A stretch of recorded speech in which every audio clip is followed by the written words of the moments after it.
그 사랑이 우리 가운데 충만하기를 소망합니다. 이제 평안으로 인사하겠습니다. 주님의 평안이 여러분과 함께 옆 사람과도 인사합니다. 부드럽고 따뜻한 사람이 됩시다. 겸손한 사람이 됩시다.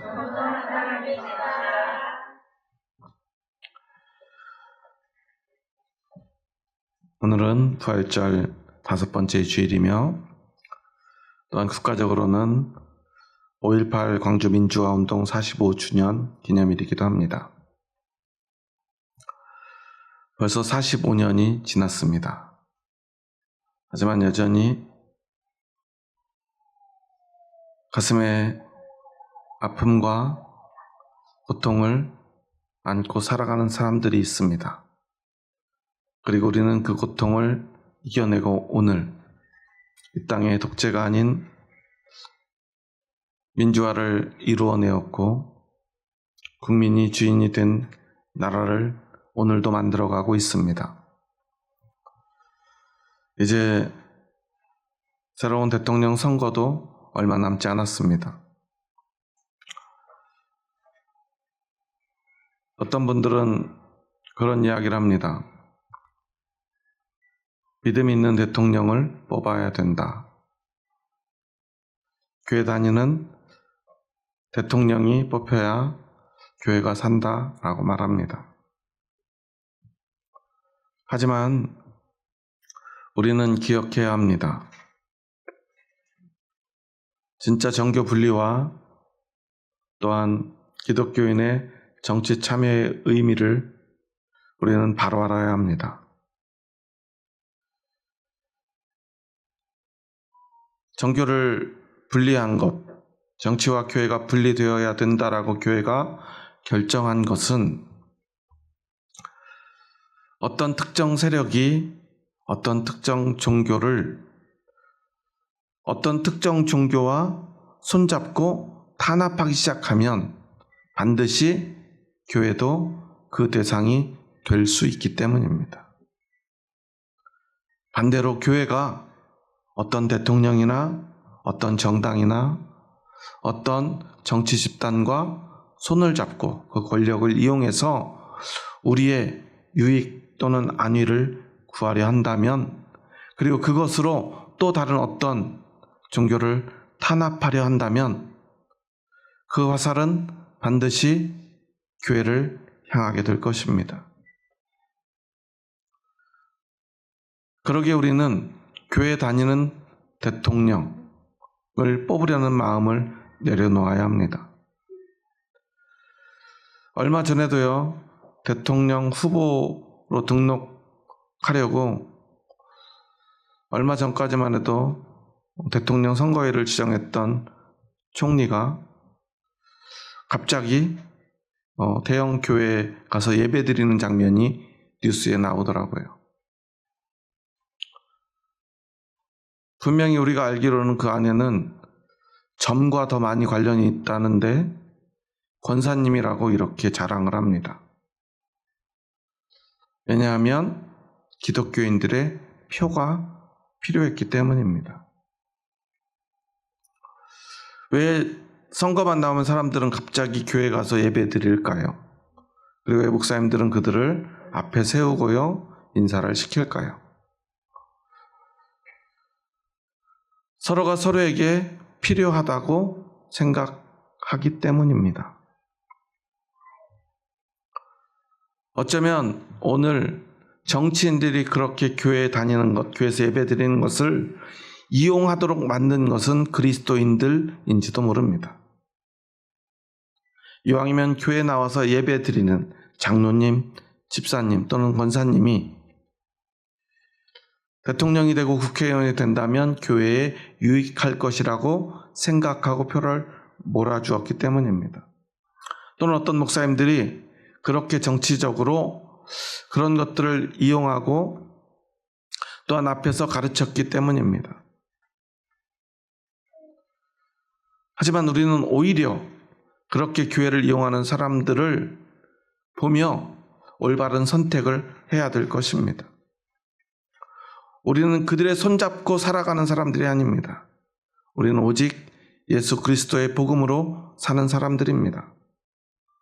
오히려 그런 일로 인하여 우리가 박해를 당하더라도 그 박해를 이겨내는 사람들이 그리스도인입니다.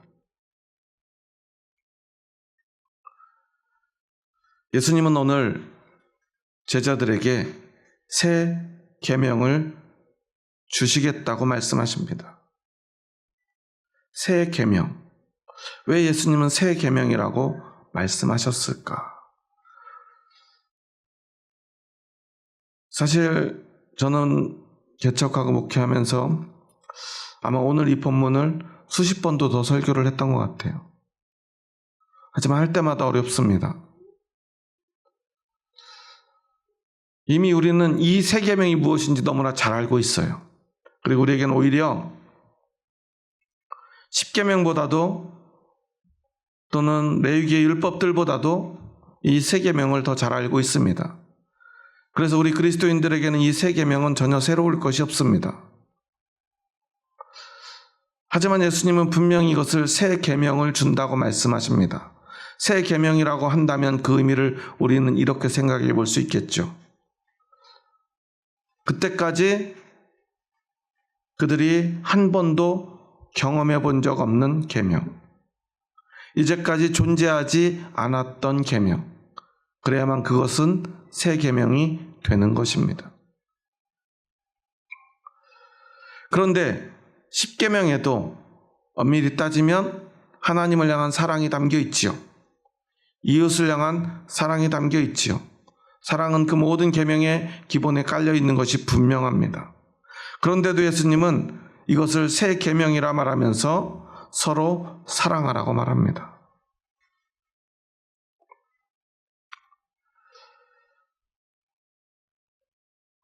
계명이라고 하는 말의 의미를 찾아보면 이런 거예요. 어떤 사회나 집단에 속한 사람들이 꼭 지키도록 요구된 규정. 반드시 지키도록 요구된 규정. 그래서 계명은 어떤 것이죠?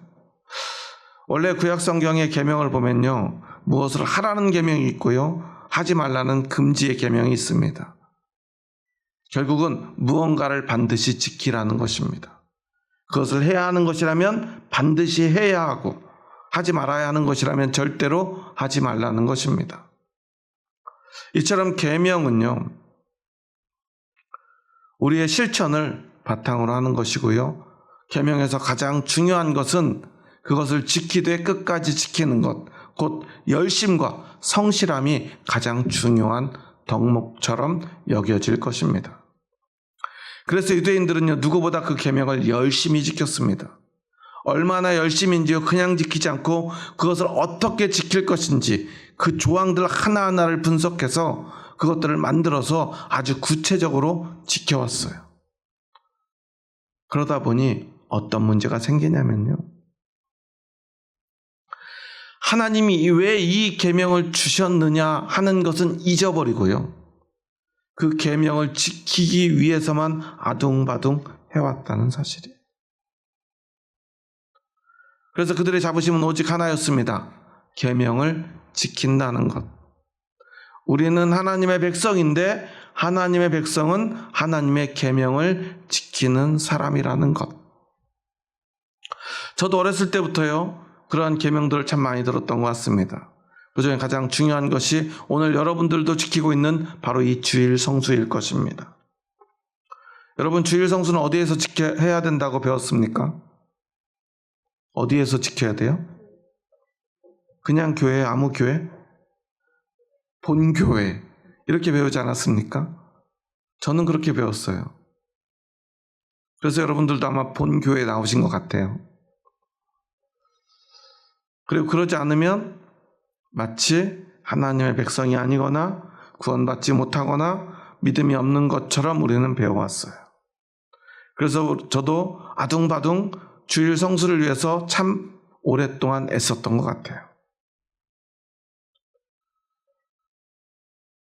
그렇다면 이 계명을 지키는 모든 것이 아무 쓸모없기에 예수님은 그것은 버리고 새 계명을 지키라고 말씀하신 것입니까? 예수님은 분명히 말씀하셨죠. 나는 율법을 폐하러 온 것이 아니라 율법을 완성하러 왔다고 말했죠. 그 말씀과 이것을 연결하면 어떻습니까? 왜 예수님이 새 계명을 주셨는가? 우리는 그것을 알 수 있겠죠. 바로 그 율법을 완성하기 위함입니다. 왜냐하면 이때까지 이 율법이라는 것이 너무나 잘못 왜곡되었기 때문에 완전히 새로운 것, 완전히 새로운 율법을 통해서 그 율법을 우리는 완성해 나가야 하는 것입니다. 앞에서 잠시 이야기했듯이 오늘은 5.18 광주 민주화운동 45주년 기념일인데요. 잠시 그 시간을 돌아보면 79년 10월 26일 박정희 대통령이 저격당하고요. 이제 온 국민들은 민주화에 대한 열망으로 차올랐어요. 수십 년을 독재에 시달렸습니다. 이제야 비로소 우리에게 참된 민주화의 길이 열리는구나. 하지만 그해 12월 12일 12.12 사태라고 불리우죠. 전두환의 신군부가 군사 쿠데타를 일으킵니다. 하지만 온 국민들은요, 포기하지 않고 계속해서 민주화를 외칩니다. 곳곳에서요, 시위가 벌어집니다. 우리는 그저 광주가 특별히 문제가 있어서 그곳에서만 폭력적인 시위가 일어났다고 생각해요. 그리고 사람들은 5.18 광주 민주화 운동을요, 신군부가 그 의미를 축소시키고 왜곡시키기 위해서 말했던 단어, 광주 사태라고 부르는 사람들이 아직까지 있더라고요. 심지어는 총리였던 사람이 아무렇지도 않게 광주 사태라고 이야기를 합니다.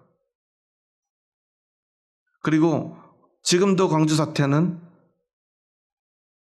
간첩들이 사람들을 선동해서 일으킨 조직적인 폭력 시위라고 생각하는 사람들이 있어요. 하지만 분명히 과거사 진상조사위원회에서 그런 일은 없었다라는 것을 밝혀내지 않았습니까? 그리고 무엇보다 자발적인 시민들의 민주화를 향한 열망이 하나 되어 어린 학생들로부터요, 노인에 이르기까지 모두가 한 마음으로 그 군인들의 총칼 앞에서 싸웠던, 목숨을 아끼지 않고 마지막까지 항거했던 그 숭고한 희생을 우리는 기억하지 않습니까? 그때 당시 계엄사령관이었던 육군대장 이희성은 담화문을 통해서 타지역 불순 인물 그리고 고정 간첩들이 개입해서 유언비어를 유포하고 공공시설을 파괴하고 방화하고 이것들을 통하여 난동 행위를 선도한 데 기인된 것이 바로 비상계엄이라고 주장을 합니다. 저는 이러한 모습들을 보면서요, 쿠데타를 일으키고요, 또한 그 군대를 이용해서 독재를 일삼는 사람들이 가장 많이 하는 말이 무엇인가를 생각해 보았습니다. 그것은 나라와 국가의 발전을 위한 일이다라는 말입니다. 그런데 여러분, 국가의 발전은 누구를 위한 것입니까? 국민이 있어야 국가의 발전도 의미가 있는 것입니다. 그런데 국민을 죽여서 국가를 발전시킨다면 그것은 무엇을 위한 것입니까?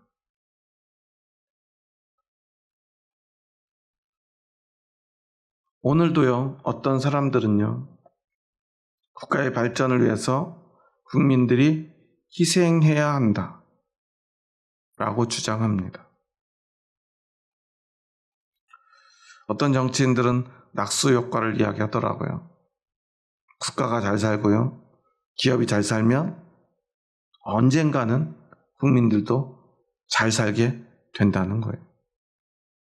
그리고 그것을 위해서라면 국민들이요, 좀 희생할 줄 알아야 된다는 거예요. 국가의 주인인 국민들을요, 정치인들이 가르치고 있는 것입니다. 오늘 국가와 국민이 함께 살아가야 합니다. 그런데 언제나요? 국민을 억압하고 독재를 일삼는 사람들은요, 국가의 발전을 위해서라는 미명하에 국민들을 그토록 고통스럽게 했습니다. 죽게 하고요, 가난하게 하고요, 병들게 했습니다. 예수님 시대에도 비슷한 일이 있었습니다. 대제사장과 종교 지도자들은 하나님을 위해서, 하나님의 나라인 국가의 안정을 위해서 예수님을 십자가에 못 박았습니다. 예수님은요, 이미 그들의 계획을 다 아시고 계셨겠지요. 그리고 오늘 본문에 보면요, 처음 시작을 이렇게 합니다. 그가 나간 후에 예수께서 이르시되. 누가 나갔죠?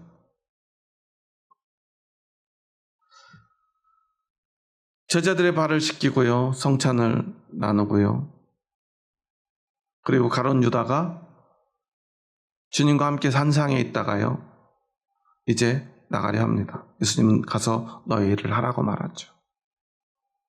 그 대제사장들, 종교 지도자들, 나라를 이끌어가는 사람들과 야합하고 함께 예수님을 죽일 계획에 동참한 가룟 유다를 보내시며 예수님은 오늘 본문의 말씀을 제자들에게 하고 계시는 것입니다. 그들은 그렇게 사람을 죽이고 백성을 고통스럽게 하면서 나라를 위한다고 말한다. 이것이 하나님의 뜻이라고 말한다. 하나님의 나라를 위하는 것이라고 말한다. 하지만 내가 주는 새 계명은 서로 사랑하는 것이다. 열심히 하는 것, 나라를 발전시키는 것, 하나님께 영광을 돌리는 것, 그 위대한 어떤 것을 하기 위해서 백성들을, 국민들을 희생시키는 것, 죽음으로 내모는 것 아니고, 그렇게 성실히 법을 지키노라고 사람을 죽음에 이르게 하는 것이 아니고, 너희는 서로 사랑해야 한다. 열심히 나라를 발전시킨다고 사람 죽이지 말고 사람을 사랑해라고 말씀하십니다. 나라를 안정시킨다고 사람 죽이지 말고 사람을 사랑하라고 말합니다.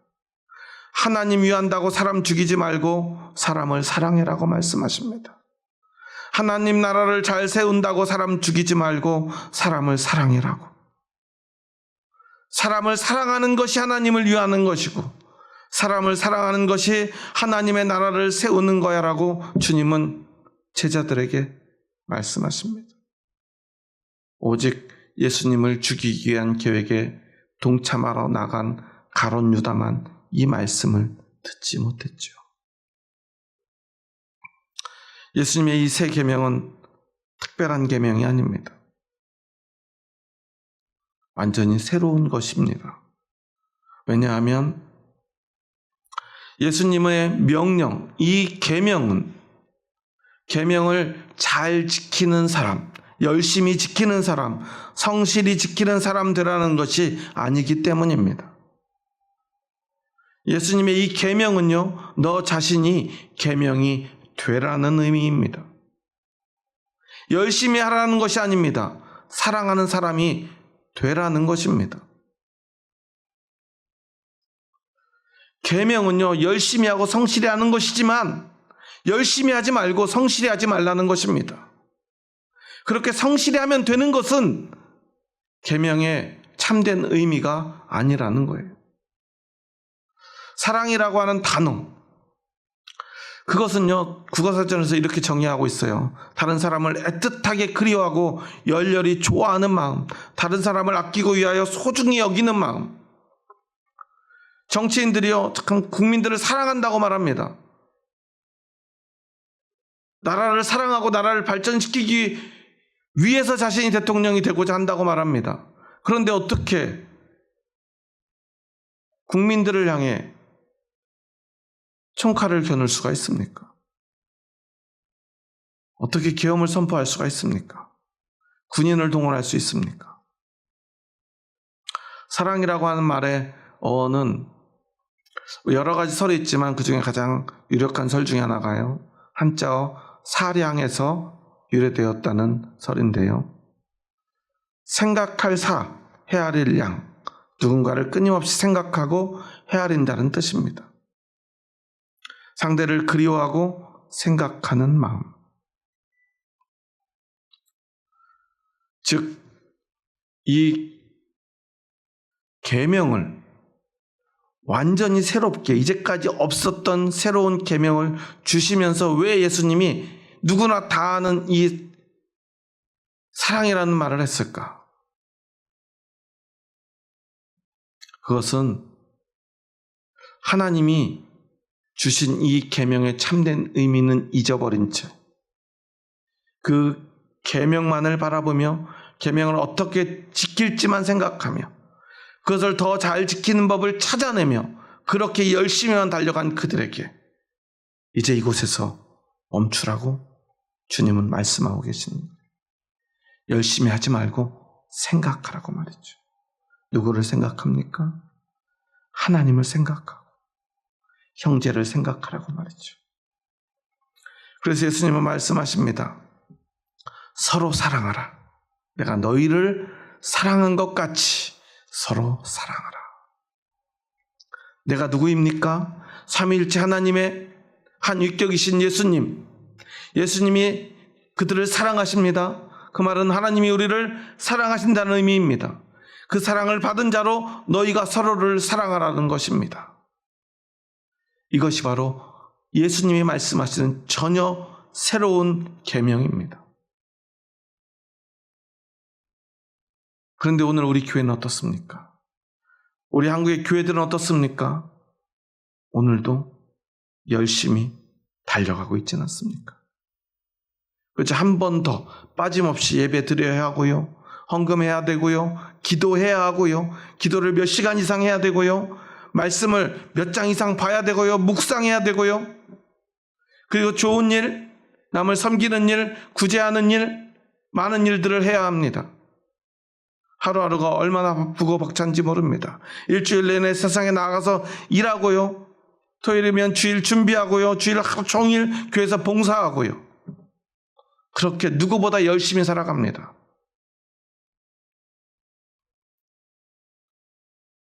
그러면 예수님은 열심히 그냥 아무것도 하지 말라는 뜻입니까? 아니죠. 진짜 열심의 의미는 무엇인가 하는 것을 우리에게 가르쳐 주시는 것입니다. 사랑은요, 그냥 열심히 하는 게 아닙니다. 사랑은 정말 무슨 일을 잘하는 것도 아닙니다. 사랑의 핵심은요, 사랑하는 사람이 되는 것입니다. 그럴 수 있는 것은요, 우리의 마음속 깊은 곳에서부터 시작됩니다. 더 정확하게는 우리의 영혼이 변화되는 데서부터 사랑은 시작된다는 사실입니다. 하나님의 영원한 사랑과 그 은혜가 없이는, 그래서 영혼이 살아나지 못하며 우리는 결코 사랑할 수 없는 사람으로 끝나는 인생입니다. 그렇게 끝날 수밖에 없어요. 무언가를 열심히 해도 우리는 사랑할 수 없는 존재예요. 왜냐하면 사랑은 그저 열심히 한다고 되는 것이 아니기 때문입니다. 왜 하나님의 계명을 주셨을까요? 하나님의 사랑을 받으라고. 너희는 나의 백성이니 내가 너희를 사랑한다는 그 사실을 기억하라고. 그래서요, 하나님은 백성들에게 계명을 주실 때 먼저 하나님을 사랑하는 법을 가르쳐 주십니다. 하나님을 사랑하다 보면 하나님이 나를 사랑하신다는 것을 깨달을 수 있기 때문입니다. 사랑은 주고받는 것이기 때문입니다. 하나님은 이미 사랑하시기에 너희가 나를 사랑하면 돼. 나는 너희를 사랑하니까. 나는 너희를 사랑하는 존재야. 너희가 내 백성이 된다는 건 너희도 나를 사랑하는 존재가 되는 거야. 그런데요, 그 사랑은 한 번도 생각하지 않고요, 하나님은 생각하지 않고요, 하나님의 마음은 헤아리지 않고요, 그저 열심히 이걸 열심히 하면 된대. 그래, 우리 한번 열심히 해보자. 더 열심히 하자. 10개로 부족하니까 100개쯤 해보자. 100개로도 안 되니까 200개, 300개를 해보자 라고 그들은 그렇게 장로들의 유전을 만들어 열심히 계명만을 지켜왔습니다. 하지만 여러분, 우리가 사랑을 해보면 알지 않습니까? 여러분, 남편이 밖에서 돈 많이 벌어오면 나를 사랑하는 것입니까? 물론 돈도 안 벌어오면 더 안 되겠지만, 돈을 아무리 많이 벌어와도요, 그것이 사랑이 되지는 못해요. 남자들이요, 중년이 넘어서요, 노년에 갈수록요, 외로움을 느낀대요. 특히나 한국 남자들은 스스로에 대해서 이렇게 정의합니다. 돈 버는 기계. 나는 돈 버는 기계였나? 아내를 위해서, 자녀들을 위해서 자신의 평생을 바쳤는데 집에 들어오면 자신을 반기는 사람이 별로 없어요. 다 그런 건 아니지만 대체로 아빠가 문을 열고 들어오면 거실에 있던 사람들이 다 뿔뿔이 자기 방으로 들어간대요. 분명히 내가 문을 열기 전까지는 즐겁게 하하호 웃던 대화가 갑자기 딱 끊어지고요, 갑자기 침묵이 흐른답니다. 그리고는 갑자기 할 일들이 생각난 것처럼 각자의 방으로 들어간대요. 그나마 인사라도 하면 다행인데 인사도 하지 않는 가정이 더 많다고 그래요. 그런데 그 책임은 과연 누구에게 있을까요? 모두에게 책임이 있겠지만 사랑이 무엇인지를 알지 못하는 우리들의 책임은 아닐까요? 사랑이라고 하는 것은요, 내가 사랑이 될 때만 가능한 것입니다. 여러분, 누군가 사랑할 때 이유가 있던가요? 거기에 이유가 필요하다면 그것은 사랑이 아닐 것입니다. 사랑하는 사람들은요, 사랑하는 사람을 위해서 기꺼이 자신을 희생합니다. 목적이 있어서가 아니라 사랑하기 때문에. 심지어는요, 반려견 한 마리, 강아지 한 마리를 내가 예뻐해도요, 그 동물에게도 사랑하는 감정이, 그 작은 사랑하는 감정이 하나 생기면요, 강아지 한 마리를 키우는데도요, 수많은 돈을 쓰고요, 시간을 씁니다. 강아지 키워보신 분들, 고양이 키워보신 분들 알 거예요. 해외여행 갈 수 있어요, 없어요? 못 가요. 외박할 수 있어요, 없어요? 부모님이 그렇게 외박 못하게 해도 기어이 외박하던 아이들이요, 강아지 키우면요, 특히 혼자 키우면요, 절대 외박 못해요. 강아지 놔도 혼자 밖에 나가 잘 수가 없어요. 너무나 당연한 거예요. 그런데요, 사랑 없이 그것을 억지로 하라고 하면요, 그것보다 고통스러운 게 없습니다. 하나님의 백성이라고 하는 유대인들은요, 그렇게 고통스럽게 열심히 그 율법을 지켜왔던 거예요. 그것을 지켜보는 하나님은 얼마나 괴로우셨겠습니까?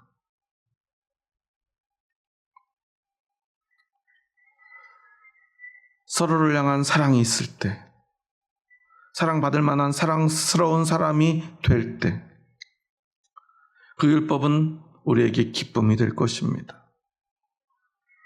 그 율법만 지키는 것이 아니라 그것보다 더한 것도 기꺼이 할 수 있게 될 것입니다. 하지만 아무리 열심히 해도 사랑이 없으면 그것은 아무것도 아닙니다.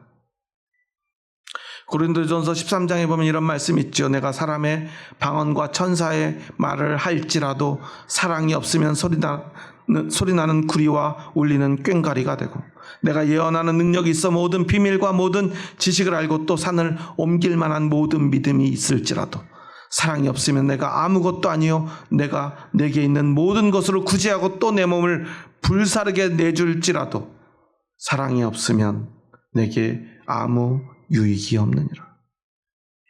사랑이 없으면 어떤 은사도, 어떤 능력도, 노력도, 희생도 아무것도 아닙니다. 그래서 예수님은 말씀하신 거예요. 율법 잘 지켜야지. 그런데 먼저 사랑해야지. 사랑하지 않으면 율법은 아무 의미가 없는데. 그러니 이제 서로 사랑해. 사랑은 오래 참고, 사랑은 온유하며, 시기하지 아니하며, 사랑은 자랑하지 아니하며, 교만하지 아니하며. 오래 참고, 온유하고, 시기하지 않고, 자랑하지 않고, 교만하지 않는 것을 열심히 하라는 것이 아니지 않습니까? 그렇게 오래 참고 온유할 수 있는, 시기, 자랑, 교만하지 않을 수 있는 것은 노력으로는 불가능하다는 것입니다. 오직 그 안에 사랑으로 충만하여 내가 그 사랑 자체가 될 때, 사랑하고 사랑받을 수 있는 사람이 될 때 우리는 기꺼이 그러한 일들을 할 수밖에 없는 존재가 되는 것입니다. 여러분은 왜 예수님을 믿습니까? 믿음은 우리를 사랑으로 바꿔주는 능력이기 때문입니다. 여러분은 믿음으로 천국 가기 원하시죠? 여러분 믿음으로 구원받기 원하시죠? 그러면 구원받고 천국 가서 여러분은 무엇을 하려 합니까? 사랑도 없는데, 사랑할 줄 모르는데. 천국에서는요, 오직 하나님을 사랑하고 하나님의 백성들이 서로를 사랑하며 사는 곳인데, 사랑할 줄 모르는 사람들이 그곳에 가서 과연 살 수 있겠습니까? 그래서 믿음이 없는 사람들은요, 지옥에 갈 수밖에 없는 거예요. 오늘 이곳에서 우리는 사랑해야 합니다. 우리에게 믿음이 있다면 그 믿음으로 우리는 오직 한 가지, 서로 사랑해야 합니다. 그런데 너무나 많은 그리스도인들이요, 교회에 와서 사랑할 줄 모릅니다. 용납할 줄 모릅니다. 위로할 줄도 모릅니다. 괴로워하는 형제들 손잡아줄 줄 모릅니다. 부족한 사람들 도와주고 격려하기는커녕 정죄하기 바쁩니다. 교회 오면요, 세상보다 더 불편해집니다.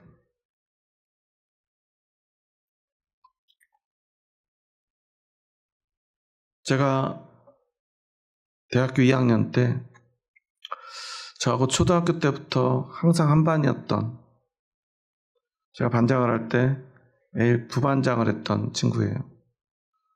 둘이 얼마나 많이 싸웠는지 몰라요. 매일 선생님이 뭐 시키면 둘이 싸웠어요. 선생님이 뭘 지시하고 내려가면 저는 이렇게 하는 게 맞다, 그 친구는 저렇게 하는 게 맞다. 그래가지고 애들 앞에 싸우다가 안 되면 조용히 계단 밑으로 불러서 둘이 같이 또 싸우다가 겨우 극적 타협을 하고 돌아와서 반을 이끌어갔던 그런 친구인데요. 참 예쁘고 똑똑한 친구였어요. 근데 그 친구가 대학교 2학년 때 높은 빌딩에서 몸을 던졌어요.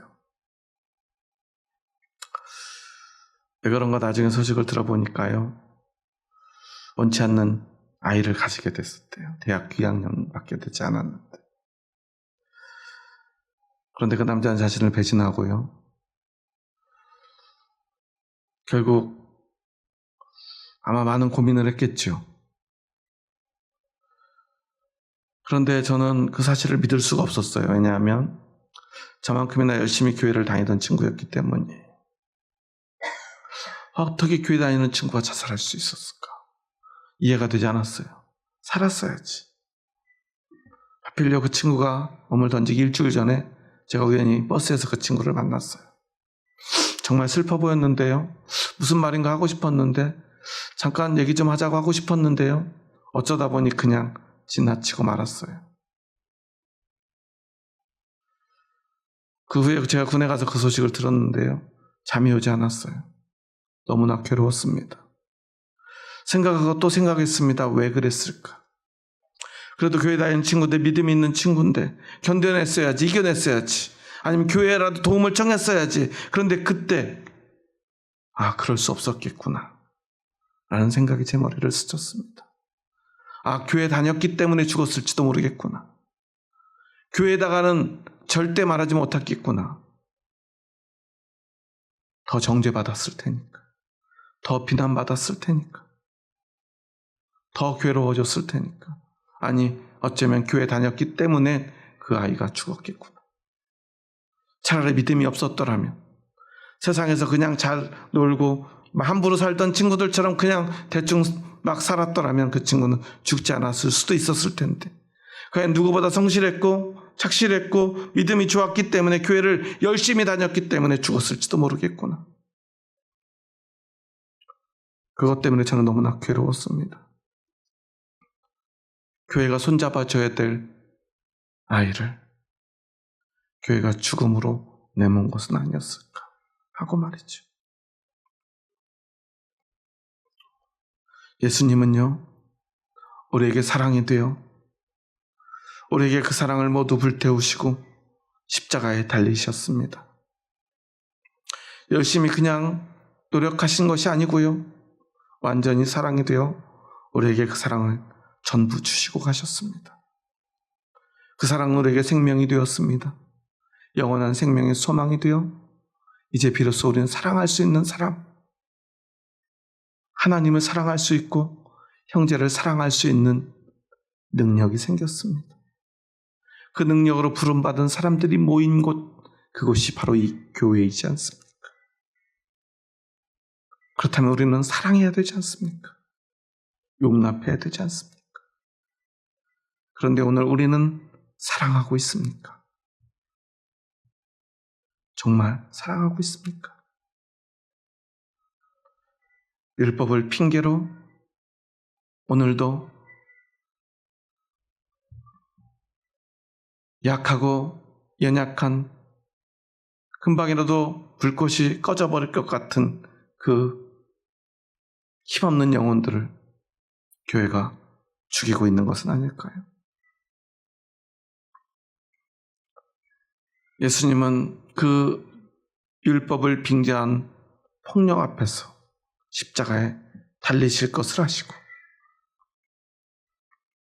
하나님이 원하는 것은 결코 그러한 폭력일 수 없다. 사랑해야 한다. 사랑해라. 내가 너희를 사랑해서 그렇게 나를 불태우고 나를 다 줄 테니 이제 너희는 사랑하는 사람이 되라. 우리에게 말씀하십니다. 사랑해야 되지 않겠습니까? 그런데 오늘 우리 교회는요, 동성애자들을 혐오하고요, 어떤 특정 정치 세력들을 혐오하고요, 힘없고 가난한 자들에게 구호 물품은 많이 전달하지만 그 사람들이 교회 오는 것은 별로 좋아하지 않습니다. 왜 그렇습니까? 새 계명을 잃어버렸기 때문입니다. 옛 계명에 사로잡혀 있고 새 계명도 옛 계명으로 만들어버렸기 때문입니다.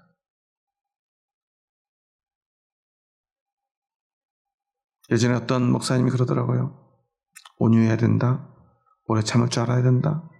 그러니 항상 웃는 훈련을 하자. 먼저 인사하자. 그거 하면 사랑이 생깁니까? 아닙니다. 사랑해야 웃을 수 있습니다. 사랑해야 용납할 수 있습니다.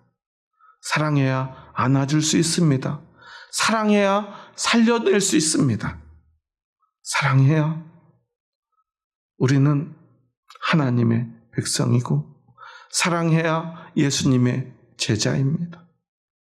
사랑하지 못하면 아무것도 아님을 여러분 기억하시기 바랍니다. 오늘 우리 조금 부족하더라도 사랑하는 사람 됩시다.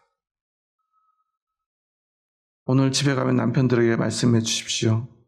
돈 조금만 벌어와도 된다고. 하지만 사랑하자고 말이죠. 황 집사님이 박 집사님한테 돈 많이 벌어오라고 늘 하시던데.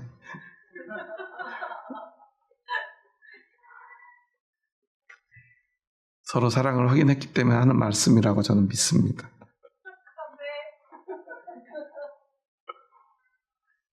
우리 자녀들에게 여러분 말하십시오. 공부 좀 잘하지 못해도 괜찮다고. 용돈 많이 주지 않아도 괜찮다고. 아내에게도 말씀하십시오. 살림 좀 부족해도 괜찮다고. 음식 좀 맛없으면 어떠냐고 하는 말을 황 집사님이 제일 좋아하시겠죠. 그런데 여러분, 사랑하면 괜찮지 않습니까? 우리 교회 조금 부족해도 우리가 진짜 사랑할 수만 있다면 괜찮지 않겠습니까? 남들이 좀 우리 부족하다고 말해도 우리가 사랑하면 괜찮습니다. 이곳은 하나님의 나라가 되고요, 우리에게는 하나님의 영원한 소망이 차고 넘칠 것입니다. 우리는 그 기쁨으로, 그 사랑으로 충분히 능히 살아갈 수 있게 될 것입니다. 그래서 우리를 보는 모든 사람들이 저 사람들은 예수님의 제자이구나, 하나님의 백성이구나 말하게 될 것입니다. 우리 그렇게 사랑하며 삽시다. 열심히 하지 말고 사랑합시다. 그리고 하나를 하더라도 사랑으로 합시다. 그것이 예수님이 원하는 것이기 때문입니다. 우리 한번 마지막으로 주님의 그 계명을 생각하며 이렇게 인사하고 오늘 말씀을 마쳤으면 합니다. 옆 사람 보면서 이렇게 고백하며 인사해 볼까요? 옆 사람 손잡고 한번 이렇게 다짐해 봅시다. 열심히 하지 맙시다. 사랑합시다. 사랑이 됩시다. 사랑만 합시다. 사랑합니다. 진짜 사랑합니다. 여러분 진짜 사랑하시죠? 요즘 제가 우리 교회를 보면 그 사랑이 느껴집니다. 얼마나 감사한지 모르겠습니다. 오늘도 여러분 피곤한 몸을 이끌고 이곳에 오셨는데 주님의 사랑이 여러분을 이곳으로 이끈 줄 믿습니다. 여러분 안에는 우리를 위해 자신의 모든 것을 불태우신 예수님의 그 사랑이 불타오르고 있습니다. 여러분이 그 사랑 때문에 얼마나 고귀하게 된 것인가를, 여러분이 얼마나 고귀한 사람인가를 잊지 마시기 바랍니다. 기도하시겠습니다. 하나님 감사합니다. 저희 부족하고 연약한 자들 사랑하셔서 저희들을 주님의 뜻 가운데로 불러주시니 감사합니다. 오늘 예수님은 하나님의 뜻이 무엇인지, 예수님이 제자된 우리에게 바라는 것이 무엇인지를 분명히 가르쳐 주셨습니다. 새 계명을 너희에게 주노라 말씀하시고 서로 사랑하라 말씀해 주셨습니다. 그것은 새로운 계명입니다. 이전에 없었던 것이고 우리가 알지 못하던 것이고 완전히 새로운 것인데, 하지만 우리는 이미 그것을 할 수 있는 능력을 받았음을 고백합니다. 내 안에는 예수님의 사랑이 오늘도 살아서 꿈틀거리고 불타오르며 나의 모든 심장과 혈관에는 주님의 피가 흐르고 있음을 고백합니다. 그러기에 우리는 사랑할 수 있음을 고백합니다. 세상 누구도 사랑할 수 없을지라도, 세상 누구도 진짜 사랑을 알지 못하지만 우리는 사랑을 알고 사랑할 수 있는 사람임을 고백합니다. 오직 그 사랑으로 서로 사랑하게 하여 주시고 그 사랑을 가지고 세상에 나아가게 하여 주시옵소서. 예수님의 이름으로 기도합니다. 아멘.